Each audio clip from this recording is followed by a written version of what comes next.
Now I am going to dictate a journal passage based on Sir KAILASH Chandra's Shorthand transcription number 218. Let's start. Mr. Chairman, the subject matter of this bill is very interesting in the sense that it deals with certain institutions and institutional arrangements that have got a long history in this country. There are many institutions, organizations, and religious endowments that were created as a result of the prevalence of the caste system and the organization of our community on a religious basis. These organizations and institutions were called upon to perform certain functions which we today associate with the welfare state. There was a time,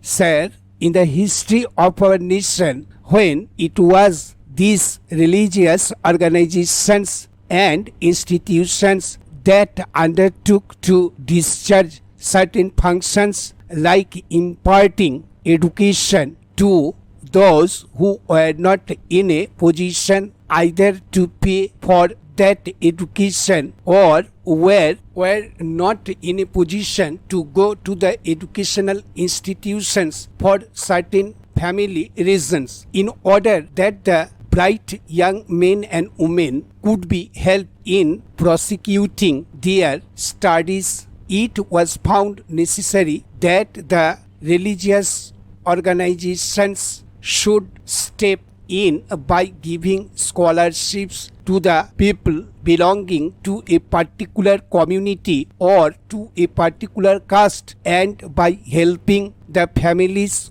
of these persons who were thus engaged in educational pursuits during the period that they were so engaged. Similarly, when the poor families were not in a position to make two ends meet, the same religious endowments and other institutions and organizations stepped in to help these families. In this way, a large number of activities were undertaken by these charitable organizations and institutions at a time when the state was not prepared to undertake these responsibilities on its own shoulder. The question that now arises is whether we have reached a stage wherein it is possible for the state to step in and to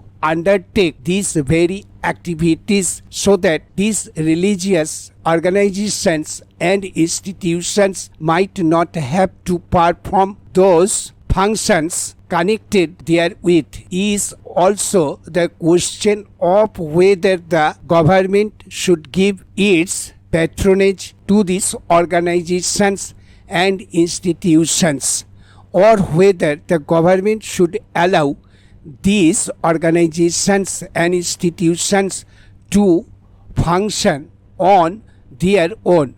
The bill only deals with the second part of the question, but the determination of the issue depends to a very great extent on what we consider to be our answer to the first part also. It is now well known that we have adopted the principle of the welfare state and that we now stop. Thank you.